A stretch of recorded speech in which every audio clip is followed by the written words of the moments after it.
네, 안녕하세요. 오세현 변호사입니다. 아이고, 오늘 5월 5일 빨간 날인데 시험이 얼마 남지 않아서 파이널 특강 들으러 오신 여러분 다 모두 진심으로 환영합니다. 오늘 6시간, 짧지 않은 시간이죠. 그래도 파이널 특강이라는 이름에 걸맞게 제가 준비를 아주 많이 해왔으니까요. 저희 한번 바짝 진행해 보도록 합시다. 들어가기 전에 제가 딱 두 가지만 좀 말씀을 드리고 싶은데 왜냐하면은 6시간이 짧은 시간이 아니잖아요. 6시간은 긴 시간 동안 호흡을 조절하려면은 일단 목표가 딱 정확히 뚜렷해야 되니까. 그래서 딱 두 가지 말만 좀 그냥 가볍게 얘기하고 시작을 하고 싶은데, 자, 첫 번째 제가 뭘 준비했냐면요. 지금까지 제 12회 동안 기출됐던 모든 전 지문을 OX화 했습니다. 단 사례형만 제외하고, 사례형 문제만 제외하고 12회 동안 지금 기출됐던 모든 지문을 제가 OX로 만들었어요. 그래서 왜 우리는 이쪽은 또 안 써지는군요. 왜 또 기출이냐? 왜 아직까지도 기출이냐? 왜 기출이냐면은 세 가지 이유가 있죠. 빨리 갈 시간 많으니까 해야 될 게 많으니까. 1번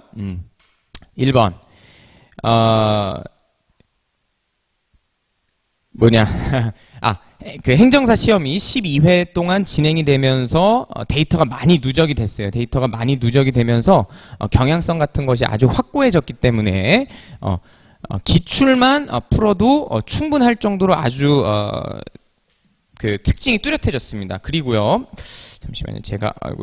잠시만요. 그렇죠. 그리고 이게 또 중요하죠. 시험에 다가올수록 기출 지문을 보는 게 너무나 중요하죠. 공부라고 하는 거는 조각 만드는 거랑 비슷해서 갈수록 양을 줄여야 됩니다. 제가 이 말씀을 드리는 이유는 당장 내일도 전국 모의고사 시험 보죠. 여러분, 제가 미리 말씀드릴게요. 저도 당연히 냈거든요. 전국 모의고사 어렵게 냈어요. 행정사 시험 난이도보다 어렵게 냈어요. 그리고 다른 강사님들 것도 제가 모의고사를 봤는데요. 어렵게 내셨어요. 그래서 이거를 지금 제가 시간 없는데도 강조하는 거예요. 당황하지 마시라고. 시험 직전에 한번 쉐이크 하는 겁니다. 모의고사 난이도가 더 어렵게 나올 건데 하지 마시고, 시험은 어떻게 나오는 거다. 시험은 우리가 지금 준비한 여기만큼 나오는 거. 여러분 12년이나 했잖아요. 행정사 시험이 12년이나 진행됐기 때문에 이 정도 난이도로 진행이 된다라고 생각을 하시면 되겠습니다. 공부는 갈수록 줄여가는 거예요. 그래서 남은 기간 동안 막 처음 보는 거, 어려운 지문 봤다고 당황하시면 절대 안 됩니다. 오늘 공부하는 기출지문 OX를 보고서 요 정도 모르는 거 나와도 좀 뻔뻔해지세요. 이제 한 달도 안 남았잖아요. 내가 아는 것만 계속 반복한다. 이런 느낌으로 진행을 하시면 되겠습니다. 두 번째 말씀드리고 싶은 거는 오늘 강의의 큰 그림. 오늘 강의는 어떻게 진행이 되죠? 6시간짜리 강의인데 목차를 한번 볼까요? 제가 나눠드린 자료 보면은 여긴 약간 끊겼는데 프린트해서 보시면 되죠? 제가 6교시까지 준비했는데 쟁점이 총 몇 개입니까? 42가지 쟁점으로 제가 민총을 다 정리해봤어요. 그래서 여러분, 저도 수험생이어서 여봤기 때문에 알잖아요. 원래 파이널 특강은 강사가 아니라 수강생이 괴롭습니다. 6시간 동안 앉아 있으려면. 그래서 42가지 쟁점을 6시간 동안 하려면은 저랑 호흡을 맞추면서 본인이 능동적으로 하셔야 돼요. 본인이 능동적으로 내가 이 지문 잘 몰랐는데 했던 거에 좀 집중하시고, 잘 알았던 거는 그냥 집중력이라고 하는 제한된 에너지를 잘 활용을 하시라는 거죠. 6시간 동안 우리 몇 쟁점 한다? 42쟁점 하는데 이렇게 생각하면 별로 많지 않죠. 민총 42개 쟁점밖에 안 돼. 네, 이것도 제가 일부러 많이 잡은 거예요. 각 쟁점마다 평균 한 10개 지문 정도 있어요. 즉 한 400, 정확히 제가 세보진 않았는데 그래도 한 500지문보다 안 될 거예요. OX 지문이 한 500지문이 안 되니까 요거를, 근데 지금 단순 계산해도 각 지문마다 1분 해도 6시간을 초과해버리죠. 그러니까 그렇게 할 수 없어요.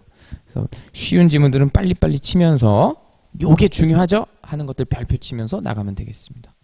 다시 정리하면은 요 자료는 뭐다? 기출지문인데 왜? 기출지문이 중요해서. 두 번째, 6시간 동안 한 400에서 500지문 정도 OX 볼 건데 긴 시간이니까 집중력 활용을 잘 하시라.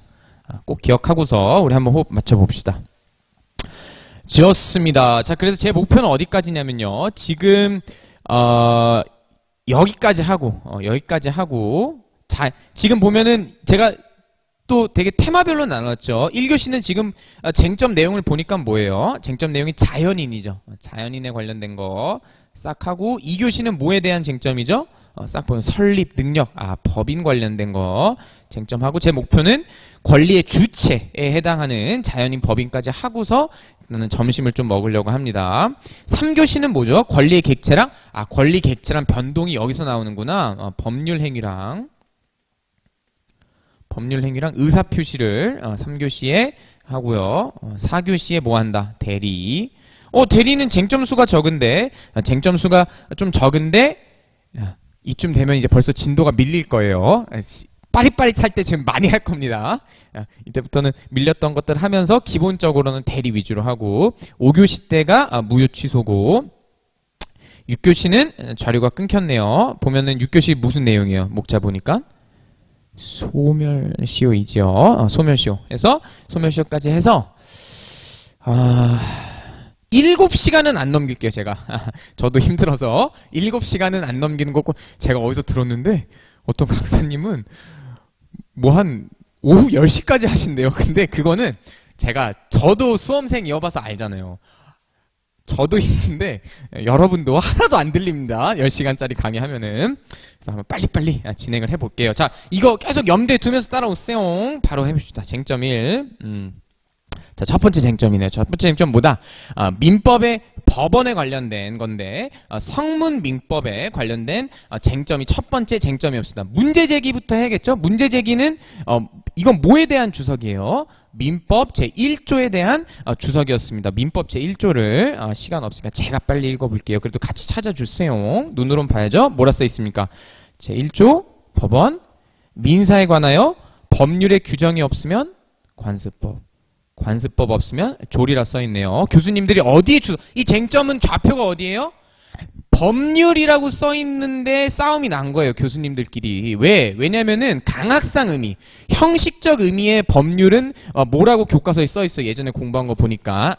국회에서 제정해서 공표한 것만 우리가 법률이라고 부르는데 참고로 행정법 같은 거 공부할 게 나오죠. 다 퉁쳐서 얘기할 땐 법령이라 불러요. 형식적으로는. 그래서 법률이라고 하면 국회에서 제정한 것만 의미하는데 그것만 뜻하는 걸까? 라고 학자분이 물어보셨는데 학자분들끼리 어떻게 합의를 봤대요? 형식적 의미의 법률만을 의미하는 게 아니다. 그게 첫 번째 쟁점이네 벌써. 민법 제1조 소정 첫 번째 지문. 민법 제1조 소정의 법률은 헌법이 정하는 절차에 따라 제정 공포되는 형식적 의미의 법률만 뜻한대요. X이겠네요. 그러면은 어떤 것도 포함된다고 합니까? 혹시 다른 기본서에서도 잘 정리되어 있을 텐데 저는 어떻게 정리했었죠? 저 교과서 보신 분은 5페이지 제가 정리했는데 성문법원의 종류로 뭐가 있다 했습니까? 명령, 대법원 규칙, 조약과 일반적으로 승인된 국제법규 그리고 자치법규가 있다고 했습니다. 다시 강조합니다. 우리 좌표 어디다?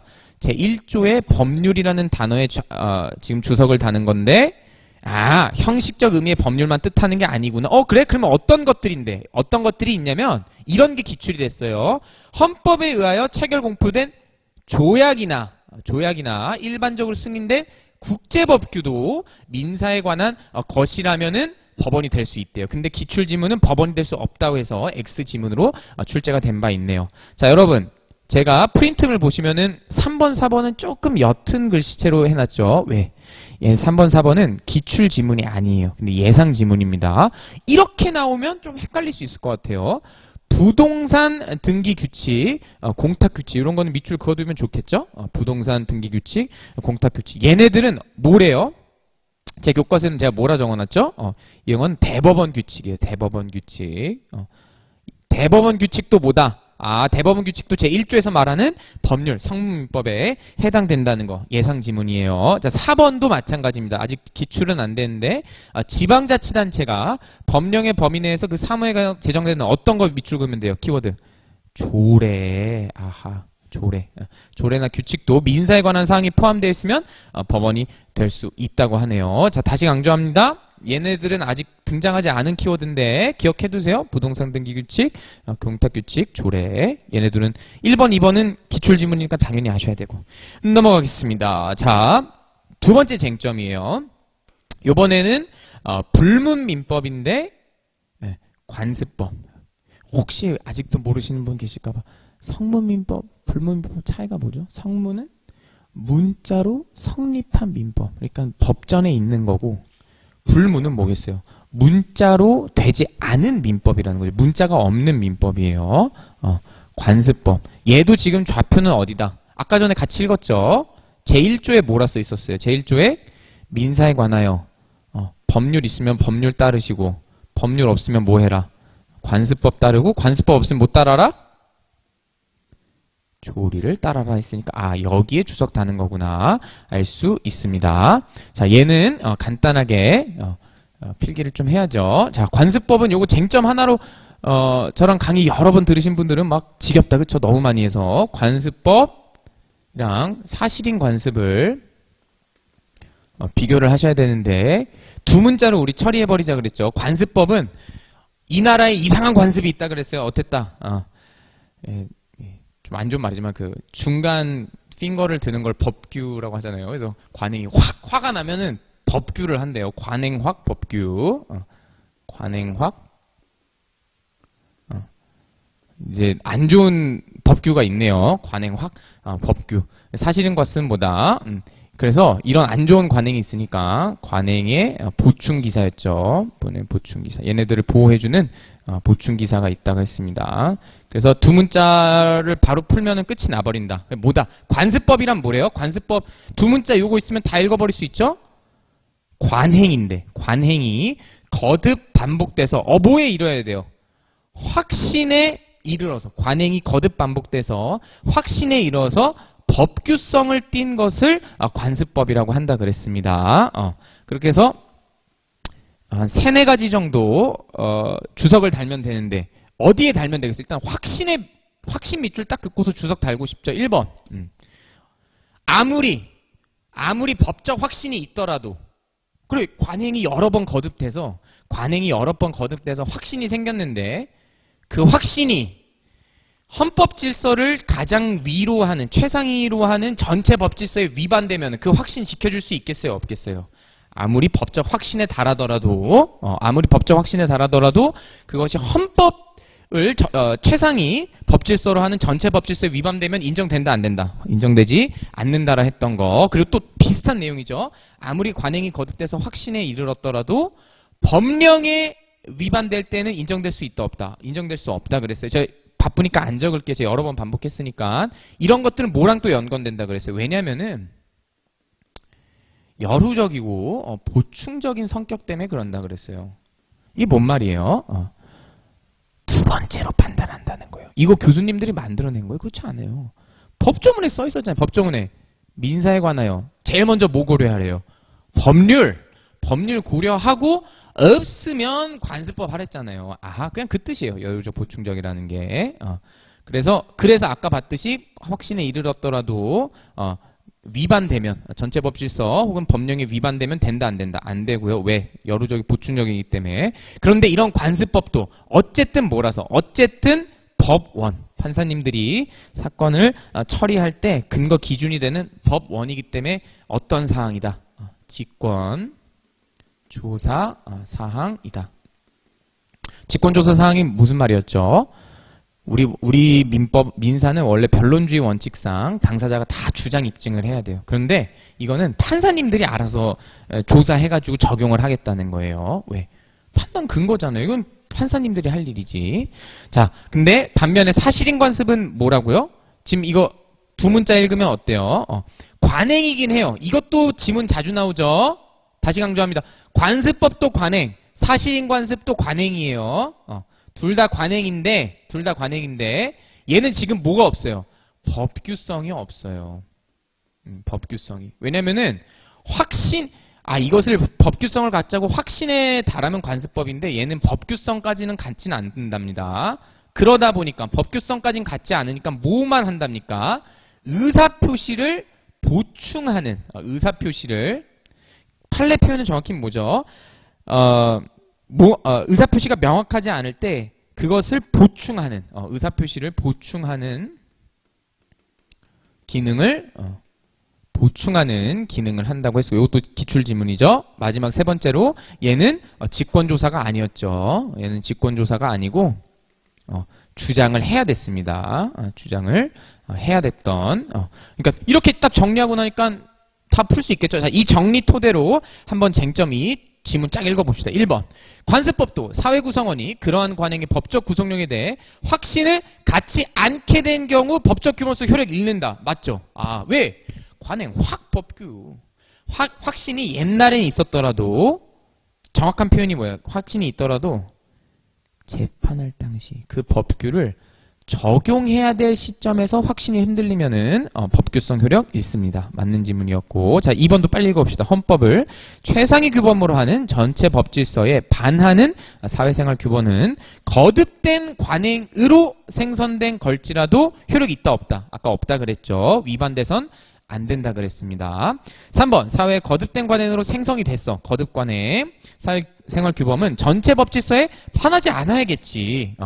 헌법에도 반하지 않아야 되고 전체 법질서에도 반하지 않아야 되고 법령에도 반하지 않아야 됩니다. 다 같은 내용이죠. 확신에 대한 내용을 제가 하나로 묶어본 거예요. 여기가. 확신이 유지가 돼야 된다. 위반돼서도 안 되고. 자 4번 법령과 같은 효력을 갖는 관습법은 특별한 사정이 없으면 당사자의 주장 증명 기다릴 필요 없다고 제가 설명했습니다. 이런 걸 뭐라고 한다? 직권조사사항이라고 했어요. 쉬운 지문. 5번 관습법은 법률에 대하여 여루적, 보충적 성격 갖는다는 것도 제가 아까 설명드렸습니다. 풀 수 있겠죠? 다 여러 번 기출된 지문이에요. 자 6번. 자 6번부터는 이제 약간 플러스 알파 지문인데요. 기출된 지문 가볍게 알아두면 되죠? 자 여러분 또 깨알 팁. 객관식은 뭐가 좋아요? 이렇게 시험 한 달밖에 안 남았을 때는 정확히 몰라도 눈에 바르면 됩니다. 눈에 바르면. 수목 집단에 대한 공시 방법인 명인 방법은 판례에 의해서 확인된 가장 유명한 관습법이에요. 가장 유명한. 네, 요것만 합시다. 무리하지 말고 오늘은 특강이니까. 자, 7번. 그래서 관습법은 헌법재판소의 위헌법률 심판의 대상이 아니다. 요것도 제가 기본이랑 심화강의 때 여러 번 강조했는데 지금 급하신 분들은 동그라미로 외우시고 조금 욕심나시는 분은 어떻게 정리해야 돼요? 헌재 vs 대법원이라고 적어야 되죠. 헌재 vs 대법원인데 이 입장은 누구 입장이에요? 위헌법률 심판이 대상이 아니다라는 거는 대법원 입장이에요. 왜? 왜냐면은 위헌법률 심판의 대상이 아니라고 해야 대법원이 판단을 할 수 있거든요. 위헌법률 심판 대상이라고 하면 헌재한테 넘겨줘야 돼요. 대법원이. 근데 둘이 권력 싸움을 하거든요. 맨날 누가 더 짱인지. 넘겨주기 싫잖아요. 그래서 위헌법률 심판 대상 아니라 그랬어요. 근데 헌재는 맞다 그랬는데 왜 그렇게 해요? 우리 문제에 어떻게 나와요? 다툼이 있으면 판례에 의한다라고 하기 때문에 판례는 대법원 판례를 말합니다. 그래서 헌재 위헌법률 심판 대상 아닌 것까지 넘어가겠습니다. 자, 8번 관습법은 법원의 판결에 의하여 그 존재가 확인되죠. 하지만 성립 시기는 그 관습이 법적 확신을 얻은 때로 소급을 한답니다. 이거 아직 기출되지 않은 지문인데 제가 예상하는 지문이에요. 확인은 법원이니까 판단이 될 때, 재판이 진행될 때 판단이 되지만 언제부터 존재한 거예요? 관행이 존재했을, 관행이 법적 확신을 얻어서 법규성을 가졌을 때부터 관습법은 존재를 했다는 겁니다. 기억을 해두시기 바라요. 그쵸. 아이고, 근데 뒤가 좀 끊겼네요. 자, 여러분, 뒤는 화면 말고 제가 이거 입으로 하겠습니다. 여기 이제 페이지 보시면서. 자, 9번 사실인 관습은 사회의 관행에 의하여 발생한 사회 규범인 점에서 관습법 같다. 설명했죠? 관행은 같아요. 오케이. 10번 사실인 관습은 법원으로서 효력이 인정된다 안 된다. 법규성이 없다 그랬습니다.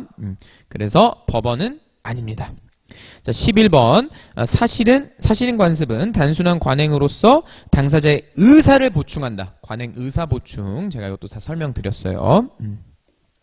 자, 12번 공동선조와 성과 본을 갖지 않은 후손은 성별의 구별 없이 성년이 되면 당연히 종중의 구성원이 된다고 보는 것이 조리에 합당하다. 기출지문이고요. 저는 여기서 뭐 강조를 하고 싶다 그랬죠, 늘? 뭐에 합당하다고요, 여러분? 조리에 합당하다는 거에 밑줄 긋고 꼭 음미해 주세요. 왜냐면은 이런 게 사실은 기초가 탄탄한 수험생이죠. 다시 강조합니다. 우리 지금 어디 좌표, 어디 주석 달고 있는 거예요? 이 모든 내용이? 민법 몇 조? 민법 제1조 주석 달고 있는 거예요. 민법 1조. 다시 생각해보면 민법 1조보다 민사에 관해서 법률로 판단하시고, 법률 없으면 관습법 판단하시고, 관습법 없으면 조리로 판단하래요. 이 사건이 무슨 사건이었다? 이 공동손조, 그 종중이 땅을 많이 소유했다가 국가가 그걸 수용한 거예요. 수용하면 손실보상금을 공탁하게 돼 있거든요. 손실보상금을 공탁을 종중원끼리 나누려고 했는데 여자 구성원들이 들고 일어난 거죠. 야, 왜 우리는 안 쳐줘? 왜 니네들 남자들끼리만 나눠 먹어? 이게 대법원까지 갔다 아니겠습니까? 종중 땅을 보상금을 받으면은 종중원들끼리 나누는데 여자는 종중원이다 라는 거 법률이 있어요, 없어요? 당연히 없죠. 그런 법률이 어디 있어요? 그런 법률 없어요. 관습법으로 판단을 하려니까 관습법. 우리가 거듭 관행된 관습은 내용이 뭐였어요? 남자만이었어요. 남자만. 남자가 성년이 되면 당연히 종중원이 되는 게 관습법. 근데 이 판례에서, 그 유명한 판례에서 뭐라 그랬어요? 아무리 관행이 거듭돼서 법적 확신을 이룬 법규성을 이룬 것이더라도 그것을 적용할 당시에 뭐가 되면 안 된다. 헌법 질서에 위반되면 안 되는데, 야, 여자는 종중 구성원이 될 수 없다는 거는 너무 옛날 이야기 같아. 위반된다. 이것까지 지우고 나니까 뭐만 남았어요? 조리만 남았다. 그래서 조리를 적용해서 판단을 했던 사안이라는 것까지 꼭 음미를 복습할 때 해주시기 바랍니다. 자, 3번 형성권인데요. 문제가 한 번씩 가뭄에 콩나듯이 나는데 중요하죠. 자, 저랑 공부 오랫동안 하셨던 분은 벌써 아시죠? 전 형성권 다음에 항상 물어보는 거. 형성권은 정의가 뭐다? 어떻게 외우자 그랬죠? 형성. 무엇을. 키워드가 두 개예요. 형성권은. 뭐랑 뭐? 무엇을. 법률 관계를. 첫 번째 키워드는 법률 관계를이고 두 번째 키워드는 뭐다? 일방적으로 형성시킬 수 있다 그랬어요. 다시 형성권은 뭐다? 법률 관계를 일방적으로 형성시킬 수 있는 권리를 말합니다. 대표적인 거 두 개는 2차까지 욕심나면 3개. 근데 두 개는 꼭 기억하자. 뭐랑 뭐? 취소권, 해제권, 그리고 마지막 뭐다?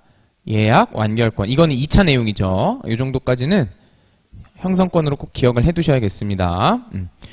잠깐 저 목 축이는 동안 공개 질문할게요. 인터넷 강의 들으시는 분들한테. 취소 사유에 뭐뭐뭐 있었죠, 여러분? 생강을 많이 탔네요. 취소 사유는 두 문자가 뭐였냐면은 재착사였죠. 이거 어차피 오늘 다 해야 되는 내용이니까 한번 복습해봅니다. 재착사. 뭐랑 뭐다?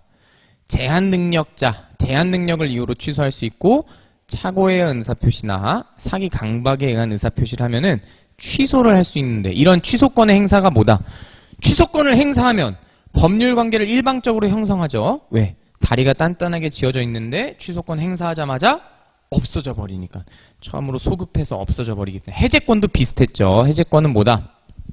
계약이 유효하게 성립해 있는데 다리가 탄탄하게 지어져 있는데 망치 휘두르는 거랬죠.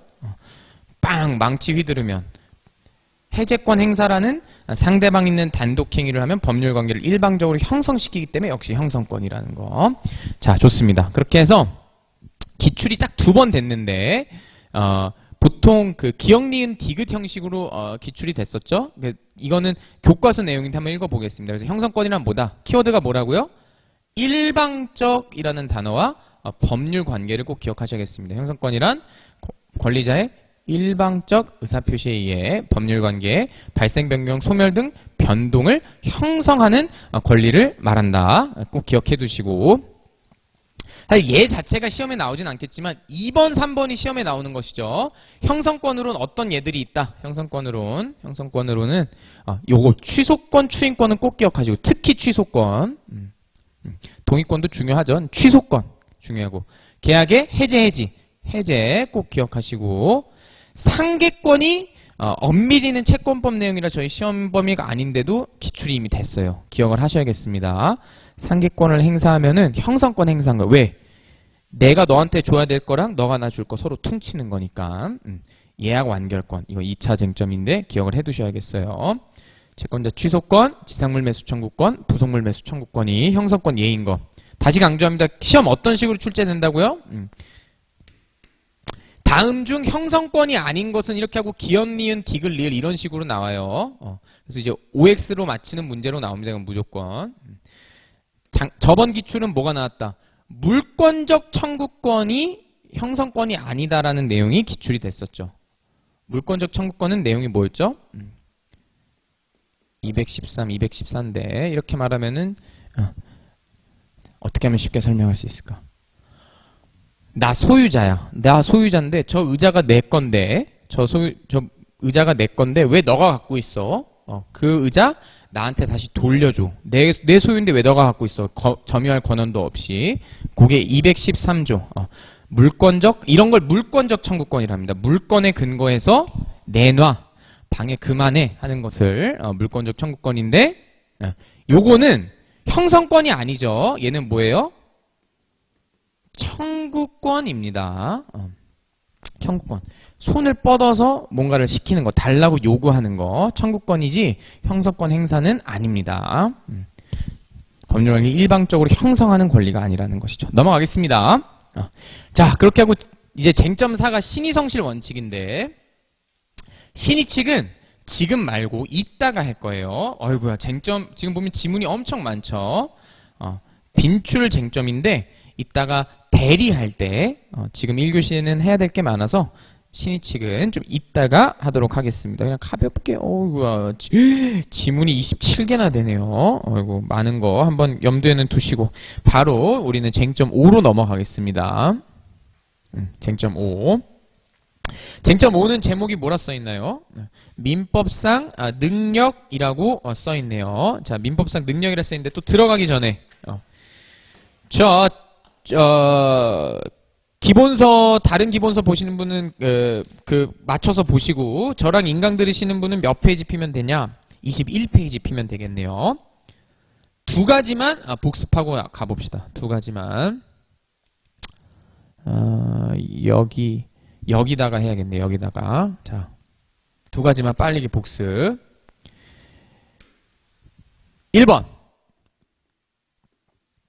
민법의 권리의 주체 두 가지가 있대요. 뭐랑 뭐였는지 한번 우리 음미해 볼게요. 권리의 주체 뭐랑 뭐 있었는지. 그리고 두 번째, 이런 주체들이 누릴 수 있는 능력이 있답니다. 아주 꼼꼼하게 적혀져 있는 기본서에는 4개가 적혀져 있을 거고 저희는 그냥 3개로 하자고 그랬어요.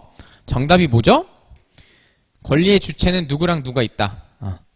자연인하고 법인 이렇게 두 가지 종류가 있다 그랬어요. 자연인은 말 그대로 엄마 배에서 태아로 자라다가 나온 친구들, 다 저희들이죠. 전하 지금 인강 들으신 분들 다 자연인이고, 법인은 말 그대로 법으로 인격성을 법 인격성을 갖게 된 권리 주체를 말한다 그랬습니다.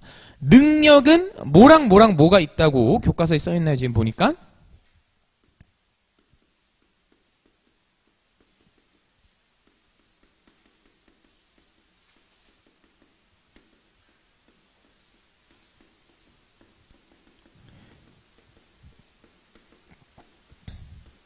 정답은 권리능력, 의사능력, 행위능력, 책임능력까지 있는데 얘는 뭐 별로 중요하지 않죠.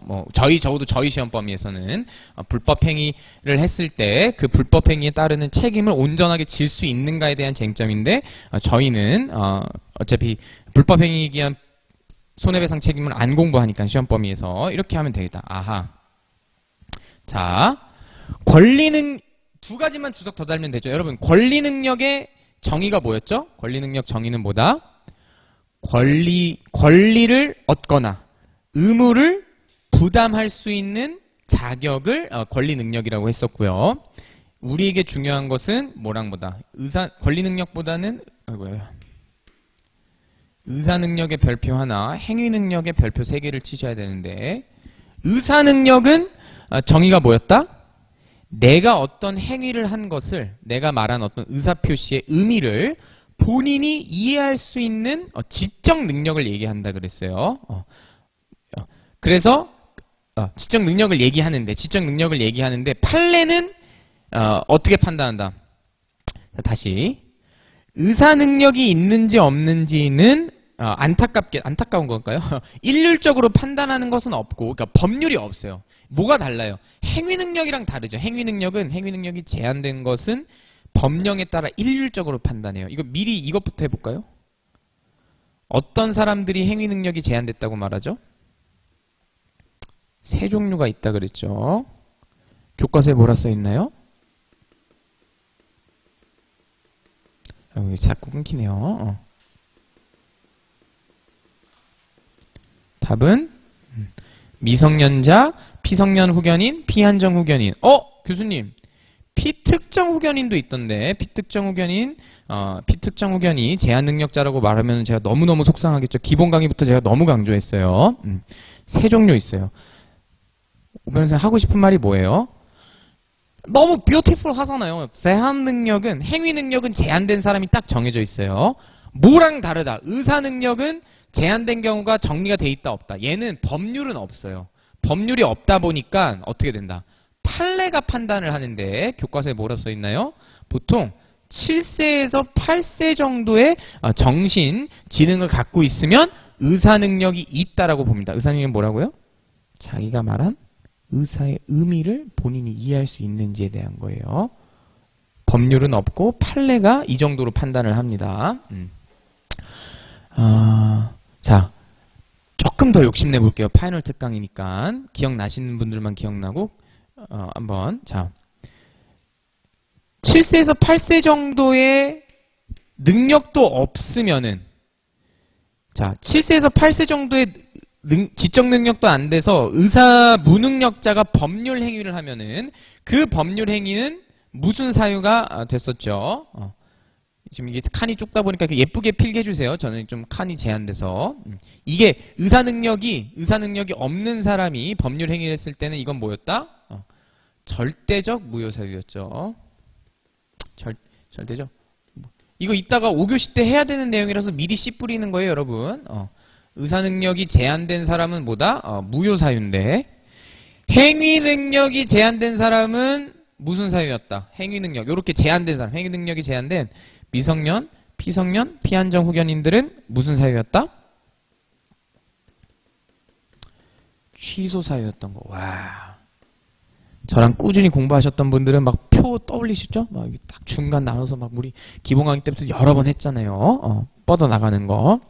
이게 뭐랑까지 연결되는다. 아까도 말씀드렸지만 취소 사유 3가지 꼭 암기하셔야 되죠? 뭐랑 재착사. 재착사에서 재에 해당되는 게 이렇게 연결되는구나까지. 좋습니다. 자, 그래서 어디까지 했죠? 권리 주체 둘 있고 능력 3종류 있는 거.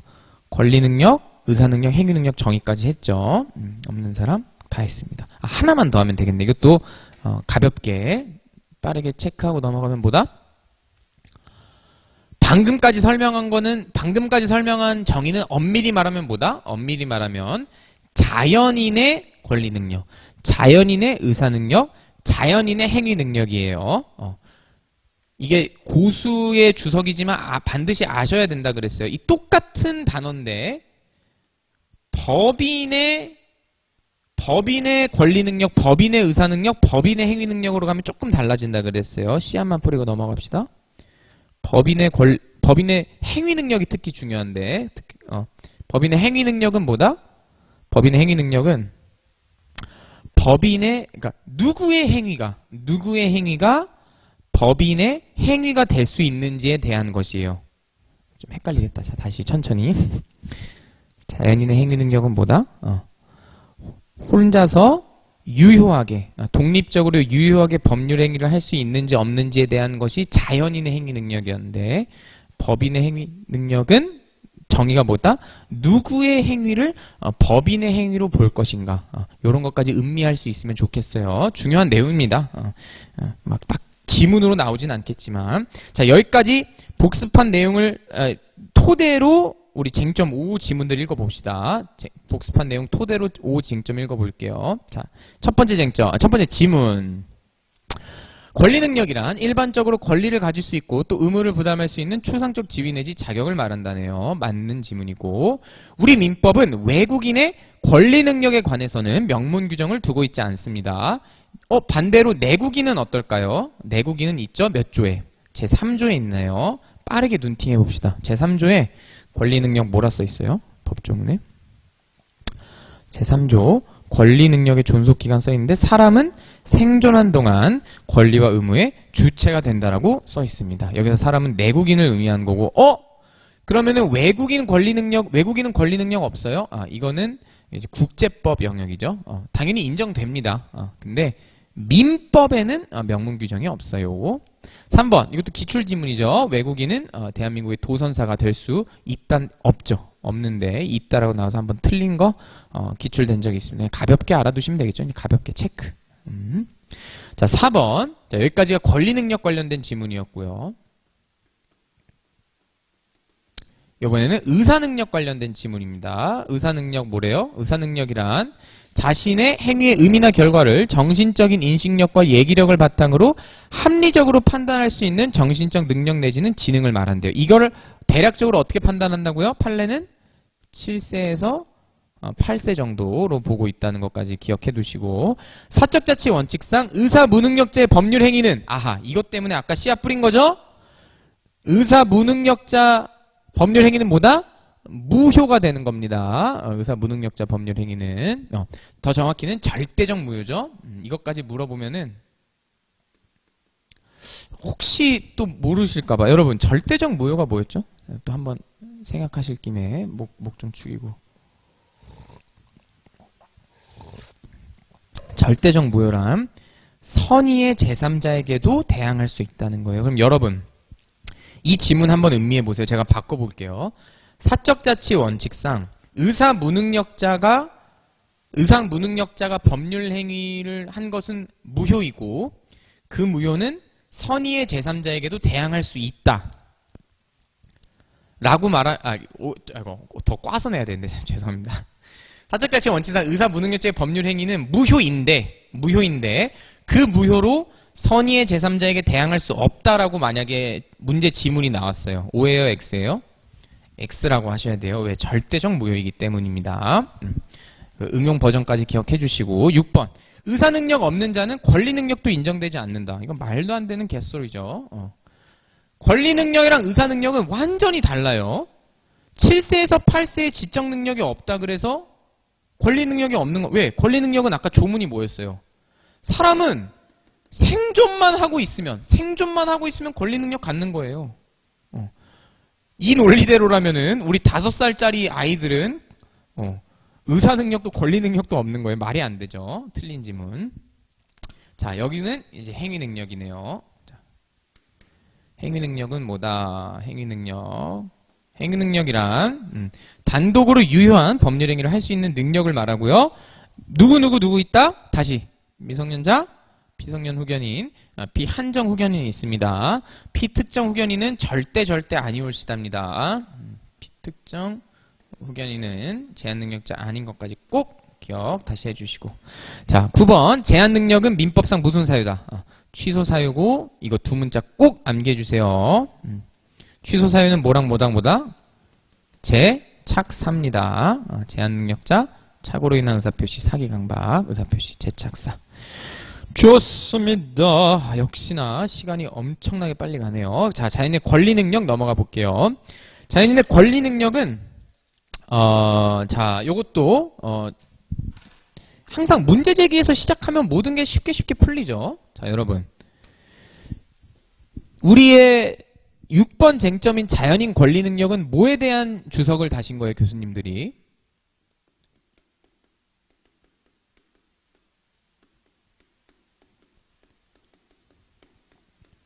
제3조 아이고, 제가 목이 너무 아파서 앉아 계신 선생님 혹시 3조 한 번만 읽어 주시겠습니까?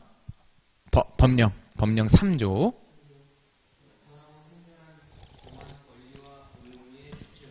감사합니다. 지금 인강 들으시는 분들도 이걸 꼭 읽으세요. 어디에 교수님들이 밑줄을 긋고 주석을 단 거예요? 생존의 밑줄을 쫙 그으신 거예요. 생존의. 야, 생존의 뜻이 뭐야? 생존의 뜻이. 우리는 너무 당연할 수 있는데 교수님들은 1분 1초가 중요하니까. 이게 뭐랑 연관이 되는 거예요? 생존이니까. 야, 그러면 태아는 생존한 거야? 이걸로 넘어가 버린 거예요. 왜? 왜냐면은 지금 다수설에 따르면은 생존을 뭐라고 정의하죠? 완전 노출설로 봅니다. 완전 노출설. 노출설이 뭔 말이에요? 아기가 태아에 있다가 완전히 노출된 거예요. 엄마 몸 밖으로 완전히 나왔을 때부터 3조에서 말하는 생존이라고 보자고 한 거예요. 자연스럽게 무슨 질문이 돼요? 야, 그러면 완전히 노출되지 않은 아직 뱃속에 있는 태아는 권리 능력이 있는 거야 없는 거야 라고 질문을 하신 거예요. 이거에 대한 교수님들 답변이 뭐래요?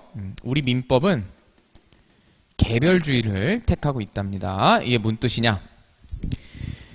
태아는 원칙적으로는 권리 능력이 없어요. 그렇게 해석할 수밖에 없죠. 왜냐면 3조의 생존이라 했잖아. 3조의 생존이라 했으니까 문헌을 뛰어넘어서 해석할 수는 없어. 생존이라 써있으니까 태아는 원칙은 없는데 태아가 권리 능력이 있을 수 있다라고 정한 개별 조문들에 대해서는 우리가 권리 능력을 인정하자고 한 겁니다. 다른 기본서 들으신 분은 그 해당 페이지 찾아보시고 저랑 공부하셨던 분은 24페이지에 보면은 제가 정리해 놨었죠. 그래서 어떤 것들이 권리 능력이 인정되는 거라 했습니까? 대표적인 게 1번 불법 행위에 기한 손해배상 청구권이랑 상속은 꼭 기억하셔야겠다. 제가 762조 읽어드릴게요. 뭐라 써있냐면요. 태아는 불법 행위에 기한 손해배상의 청구권에 관하여는 이미 출생한 것으로 본다고 하고 상속도 이거는 천조제 사망이네요. 태아는 상속순위에 관하여는 이미 출생한 것으로 본다. 뭐 그 외에 유증 이런 것들도 기억하셔야 되는데 제일 중요한 거 두 개는 꼭 기억하셔야겠다. 뭐? 불법 행위에 기한 손해배상 청구권, 상속. 그래서 이게 맨날 나오는 케이스 요거 하나만 기억하시면 되는데 요거 하나만. 무슨 케이스? 아빠가 있어요. 아빠가 있고 엄마가 있는데 엄마 뱃속에 이제 태아야. 이게 애기죠. 응애. 아직 응애는 아니군요. 태아가 있는데 아빠가 어떻게 됐다는 거예요? 어떤 가해자의 과실로 어떤 가해자가 난폭하게 난폭하게 자동차를 몰아서 교통사고를 당하신 거예요. 교통사고를 당해서 사망했을 때, 자, 요때 요 아기가 나와서 출생하면은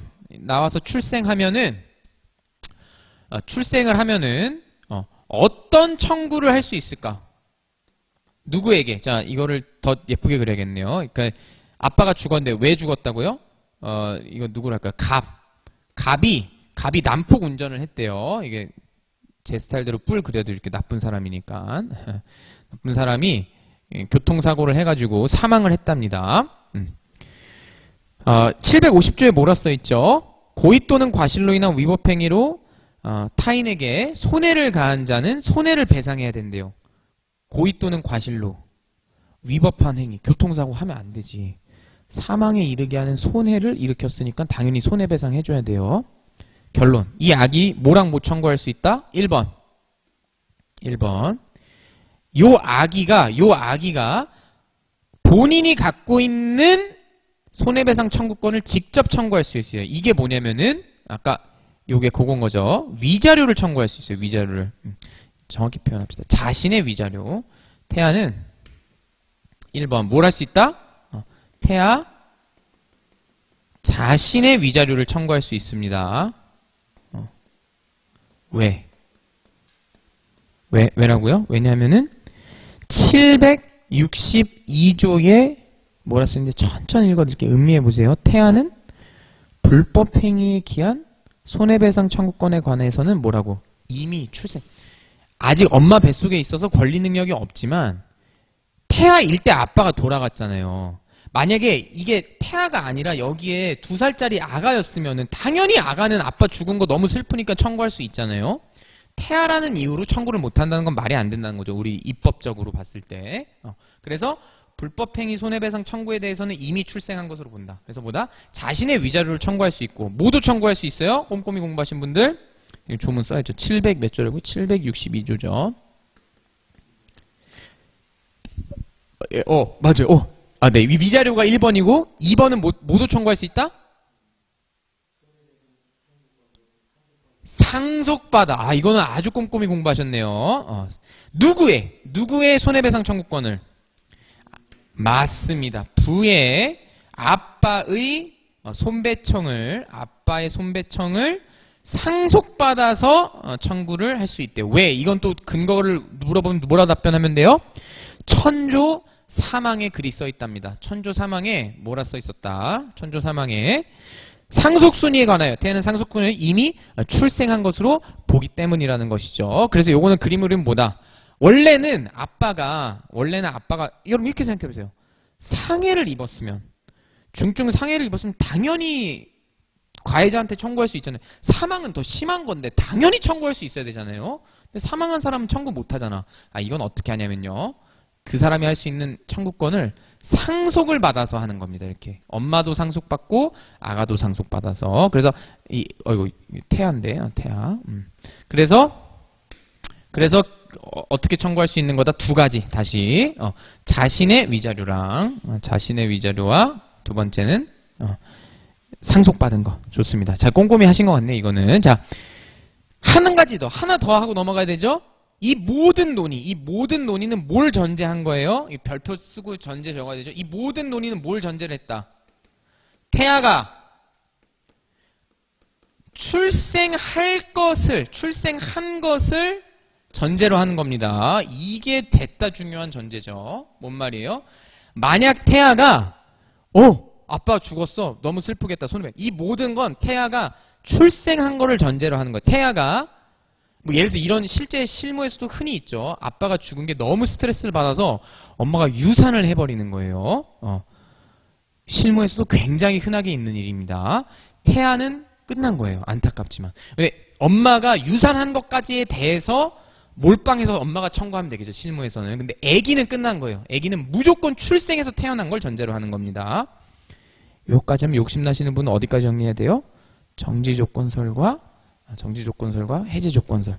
정지조건설은 뭐였다? 이거는 객관식에서 나오긴 어려우니까 빨리 이건 태아인 동안에는 권리 능력이 없다가 출생을 하면 이 당시 때 있었던 이런 모든 내용들이 소급해서 문제 사건이 발생한 시기로 소급해서 권리를 갖는다는 견해였고요. 정지조건. 해제조건은 뭐다? 이미 태아 때도 갖고 있었는데 애가 출생하지 못하고 사산되면 그대로 해제조건 발동돼서 쫑난다는 거. 그냥 가볍게만 정지조건 해제조건은 가볍게만 기억해 두시면 되겠습니다. 자, 복습 깔쌈하게 했으니까 또 한번 읽어봅시다. 자, 쟁점 좀 복잡하니까 페이지로 읽을게요. 자, 1번 지문 쉬운 거다. 권리능력은 가족관계 등록부 기재로 취득, 추정이 되죠.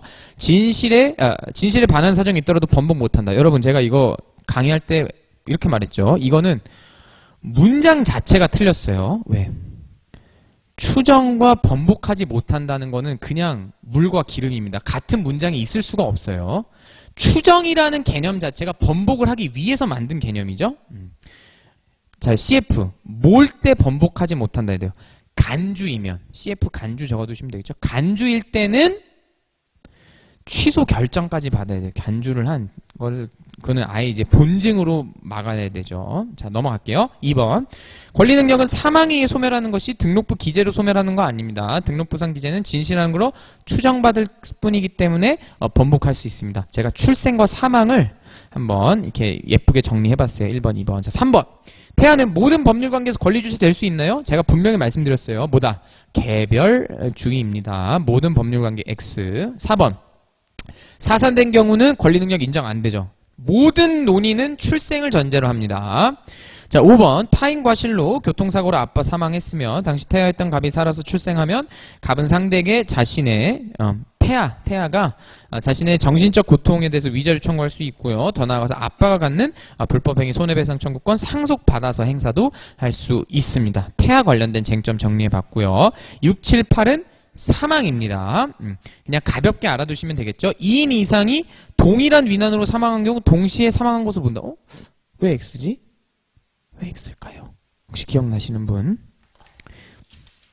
한번 이거는 찾아봅시다. 제 30조를 찾아서 한번 읽어주시겠어요? 목 좀 축이는 동안. 똑같은 내용 써있는 것 같은데요? 왜 틀린 것 같아요, 그러면? 지금 문장에 무슨 내용이 다르죠? 동시에 사망한 것으로 본다랑 추정한다랑 다르네. 이것 때문에 제가 아까 1부터 빌드업한 거예요, 여러분. 본다는 무슨 뜻이에요? 본다는 간주한다는 뜻입니다. 그래서 간주와 추정이 다르다는 것이죠. 간주와 추정이. 그래서 이 행정사 시험이 유독 이거를 좋아해요. 유독 이 지문을 좋아합니다. 추정이라 써있는 거를 간주처럼 바꿔서 내는 지문. 그건 뭔 거예요? 그게 아까 1번 지문이죠. 권리능력은 가족관계 등록부 기재로 추정이 되는데 번복 못한다고 쓴 거. 반대로 조문에 뭐라 써있는데 조문에 추정, 그러니까 똑같네요. 이것도 조문에 추정이라 써있는데 간주라고 바꾸는 거. 자, 제가 또 미리 씨앗 뿌릴게요. 실종 선고는 이따가 읽어볼게요. 같이. 실종 선고는 여기는 또 뭐라 써있냐면 기간 만료 시에 사망한 것으로 간주한다 써있어요. 여기는. 그럼 여러분 출제자면 어떻게 내고 싶어요? 실종 선고된 자는 실종기간 만료한 때에 사망한 것으로 추정한다. O예요? X예요? X겠다. 그쵸? 간주랑 추정 다르니까 이따가 한번 확인해 봅시다. 자, 그렇게 하고서 7번 동시 사망이 추정되는 경우에도 대습상속 이총될 수 있는 거. 제가 이거는 기본 강의랑 심화 강의 때는 좀 자세히 설명했는데 그냥 외우세요. 별로 중요하지 않고 이거 그냥 눈에 바르면 되잖아요. 대습상속 인정될 수 있구나. 차라리 암기하실 거면 그렇게 암기하세요. 홀로 남은 사위 사건. 8인 가족이 다 죽었었죠. 장모, 장인, 자기 와이프, 애들까지 싹 다 죽었어요. 사위가 상속순위가 인정되려면 동시 사망에서도 대습상속이 인정이 돼야지만 사위가 상속을 누릴 수 있었던 사건입니다. 판례가 인정을 해줬어요. 그래서 그냥 그렇게 외우세요. 일가족 다 죽고 사위만 살아남았던 사건. 그렇게 그냥 기억하세요. 동시 사망 추정되는 경우도 대습상속 인정될 수 있습니다. 8번은 가볍게 동시사망 추정, 인정사망, 실정선고 모두 사망의 입증곤란을 구제하기 위해서 만들어진 제도예요. 이게 뭔 말일까요? 빠르게 주석. 여러분, 2인 이상이 동일한 위난으로 동시에 사망이라는 게 있을 수 있을까요? 이거 실제 제 표현이 아니고 판례 표현인데 자연과학적으로 1초, 0.1초, 0.000.1초까지 들어가면 동시에 사망이라는 건 있을 수가 없겠죠. 어떻게 있을 수 있겠어요? 완전 자연과학적으로 치면 동시 사망이라는 건 있을 수가 없는데 우리는 사회인문학이잖아요. 자연과학이 아니라. 그러니까 입증곤란을 구제하기 위해서 한 거다. 실종선고도 너 그 사람 죽은 거 봤어? 아니? 그러면 살아있는 거네. 라고 하기에는 너무 답답해 죽겠다는 거죠. 살아있는 사람들은. 그래서 실종선고를 하면 뭐다? 기간 만료 시에 사망, 간주를 때려버리는 거예요. 입증곤란 구제하기 위한 제도라는 거 가볍게 알아두시면 되겠습니다. 미성년자 쟁점 7번 넘어가 봅시다. 자, 미성년자 이것도 목 축이는 동안 한번 5조를 지금 출석해 주신 선생님께서 한번 읽어 주시겠어요? 5조.